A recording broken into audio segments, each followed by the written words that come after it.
Gracias por continuar en sintonía de su programa Con la Señal de la Cruz, que se transmite a través de Extra Plus, Canal 37 al aire y Canal 90 en el cable. Los días martes, miércoles, jueves y sábados, en los horarios que aparecen en pantalla. Pío X fue el Papa 257 de la Iglesia Católica entre 1903 y 1914. Fue llamado el Papa de la Eucaristía y fue declarado beato el 3 de junio de 1951 y canonizado el 3 de septiembre de 1954.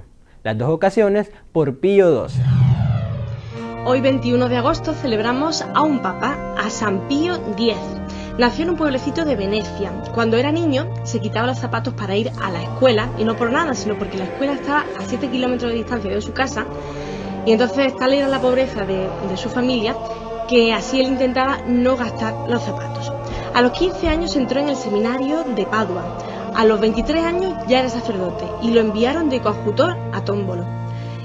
Y atento, que a los 31 años era párroco de Salzano, a los 40 fue canónigo de Treviso, a los 52 fue obispo de Mantua, a los 59 patriarca de Venecia y a los 68 papa. No se movió de Italia, pero tuvo una vida bastante fructífera y hizo una gran carrera. Nada más comenzar su pontificado, escribió una encíclica que lo definiría para siempre. Se llamaba Instaurar todas las cosas en Cristo.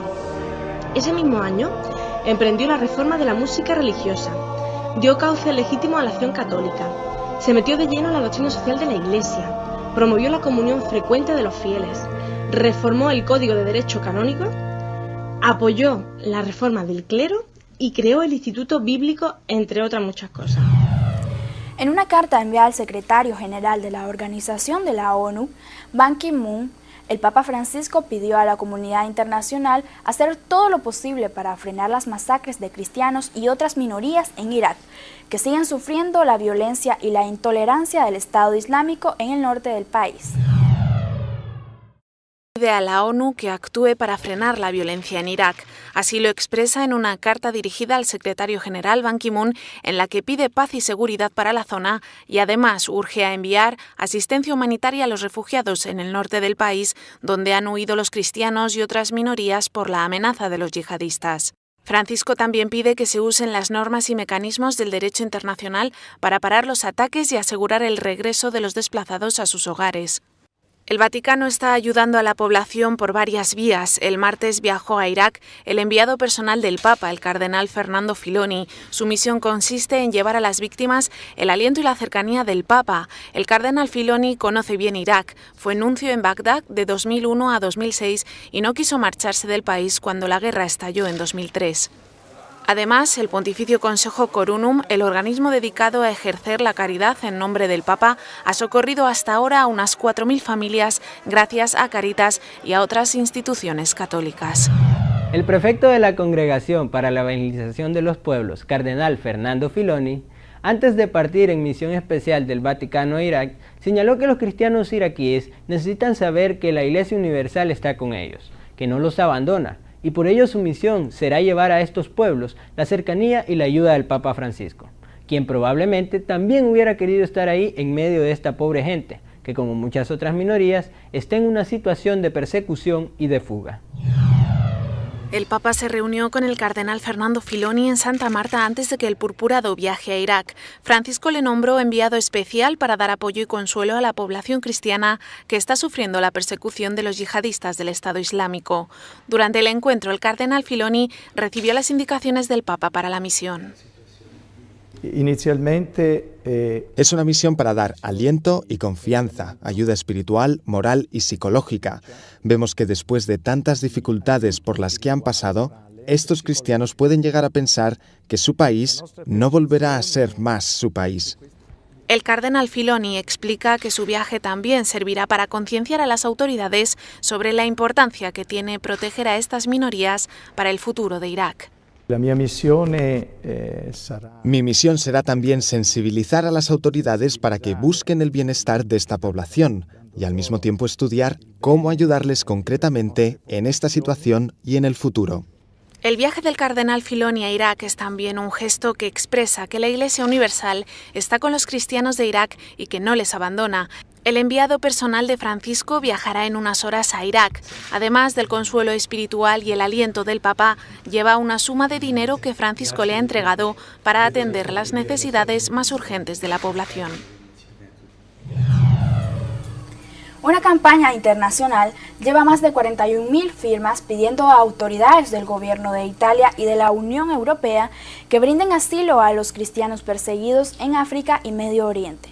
En la campaña realizada a través de la plataforma Citizen Go, se recuerda el caso de Meriam Ibrahim, que estuvo sentenciada a muerte falsamente acusada de blasfemia en Sudán. La campaña advierte que 3/4 partes de los países del mundo mantienen algún tipo de discriminación contra los cristianos.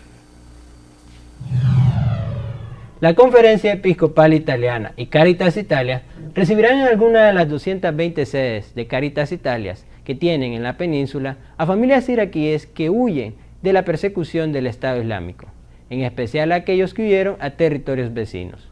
El director de Caritas Italia comentó que los perseguidos han relatado testimonios de gravísimas injusticias perpetradas contra personas que simplemente piden derecho a la existencia y a su fe. Un misil del ejército ucraniano impactó y quemó la iglesia ortodoxa de la provincia occidental de Donetsk, donde siguen los combates entre los milicianos prorrusos y las Fuerzas Armadas de Kiev. Se trataba de un templo de 23 metros de altura levantado en el 2008, con madera de pino y sin un solo clavo. Al lado del edificio se encuentra un parque infantil, que en julio pasado ya había sobrevivido a proyectiles ucranianos, que causaron daños a la escalinata y la fachada del templo, y rompieron los cristales de las ventanas. La Orden Hospitalaria de San Juan de Dios informó del fallecimiento del hermano George Comby en Monrovia, Liberia, a causa del ébola, sumándose a las muertes de la hermana Chantal y del hermano Patrick Hansen, los tres del Hospital San José. El hermano Comby se desempeñaba como enfermero en el Hospital San José de Monrovia, el único centro médico con capacidad para tratar a pacientes con ébola en todo el país. Sin embargo, el centro fue sobrepasado por la cantidad de enfermos que llega diariamente. El Papa Francisco sorprendió a cientos de viajeros en Corea al cambiar el helicóptero presidencial por un tren de alta velocidad como medio para transportarse de Seúl a Daejeon, donde celebró la multitudinaria misa por la solemnidad de la Asunción de la Virgen María en su visita a Corea. El popular tren bala puede ir a más de 300 km por hora y es usado a diario por miles de coreanos. Por motivos de seguridad, el Papa Francisco viajó en la zona de primera clase del tren, aunque eligió para sentarse el cuarto vagón del tren y el asiento más cercano a la clase turística, donde viajan más de 500 personas. Y con este bonito gesto de humildad de parte del Papa Francisco, despedimos por hoy nuestro programa. Esperamos que haya sido de mucho agrado para usted y toda su familia. Y recuerde que estamos en la Semana de la Caridad, así que ayude con 1 peso, con 5 reales, con lo que sea. Recuerde que Jesucristo nos mandó a que amemos a nuestro prójimo como a nosotros mismos. También les recordamos que pueden enviarnos sus comentarios a través de Facebook y del correo electrónico que aparece en pantalla. También sintonícenos si se perdió nuestro programa anterior por YouTube. Así es. Bueno, y así junto al equipo de producción le pedimos al Señor que derrame abundantes bendiciones sobre cada uno de nuestros televidentes y nos guíe con la señal de la cruz. Hasta la próxima.